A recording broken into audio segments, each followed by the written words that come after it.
Well, you can't pass up a scrambler when it comes by the shop. And this is Ron's scrambler, and it may not look, you know, shiny and pretty, but this thing gets it done, and it has just about everything.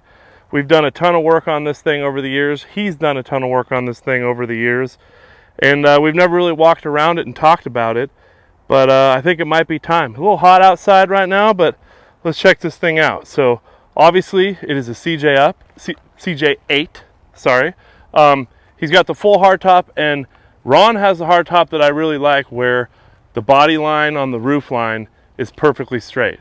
Some of the other scrambler hardtops bounce up right here. Looks like crap, looks like a covered wagon setup, you know. And then this top also has the sliding side windows, so you can get stuff in and out of it when you want to, if you got your top on. Unfortunately, the top right now is hiding one of the best parts on this scrambler. We built his roll cage probably 10 years ago, fully powder coated. So it's got our front stanchions you can buy on the website, grab handles. Look up there, it has the full overhead stereo console, CB, and then speakers built in up high in the way back, and then just behind the B pillars behind the seats is another speaker tucked down there low. This top has a custom bikini top on it, and as you can see, even with the hard top, the bikini top is still snapped in and in place, so as soon as you pop the hard top off, you're good to go. Some of the other things on the inside of this thing is you know, factory tilt column. It was actually a really clean CJ Scrambler when he brought it in. It had factory AC, but we could never get the condenser to cool off enough, so we saved some space and weight and took the factory AC out of it. Take a look at the old stick here. So it's got an NV 4500 granny low. Then it has a Dana 300 with 4-to-1 in it with twin sticks. But then if you look on the floor here, here's the key. So this is a Klune-V, basically a crawl box. So if you do the math on exactly what Ron has, I actually had to do some notes here because I did it on my calculator.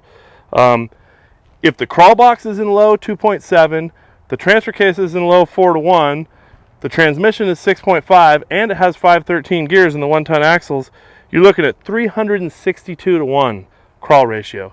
Anything over 100 is crazy. So if you put it just in granny low with the NV 4500 and the Dana 300 in 4-to-1 low range, that puts it at 133-to-1. And then if you put the Dana 300 in 4 high and put the crawl box in low, which is 2.7, that puts it at 90-to-1. So you have ultimately any gear ratio option you could choose in this Jeep.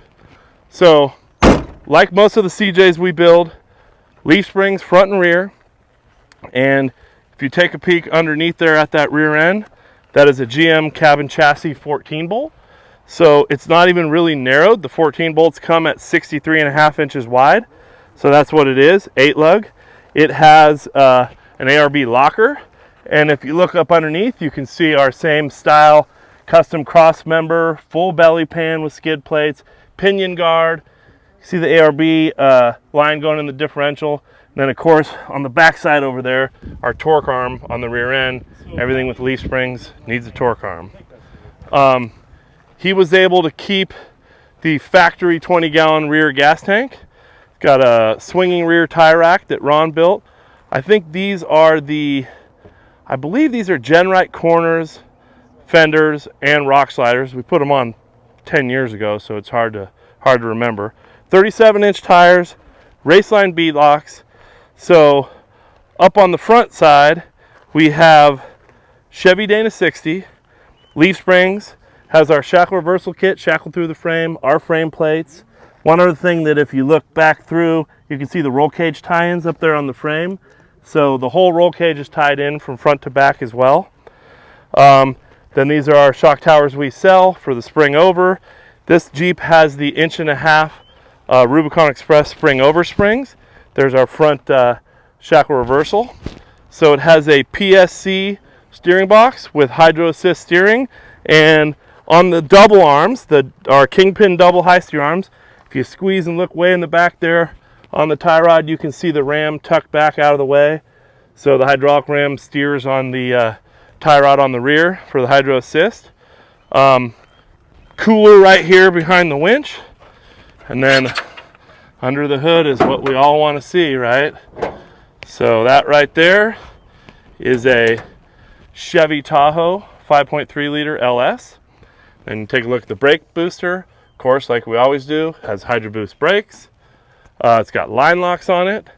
And then ARB compressor for just running the ARBs. And then right here, he's got a York onboard air compressor on the LS engine. Nice manifold to distribute air. So you got redundancy in the ARB compressor just for running the lockers, and then a ton of air running the York. So the LS combo with the NV 4500, obviously we love that package in any CJ.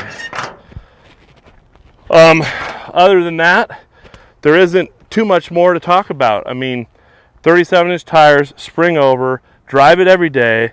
As you can see, Ron gets a lot of use out of this thing. He's on the Rubicon, he's on Fordyce, and he's 75 years old, still taking this thing out every day. It's what everybody should aspire to do, and doing it in an old CJ. I mean, it doesn't really get any better than this.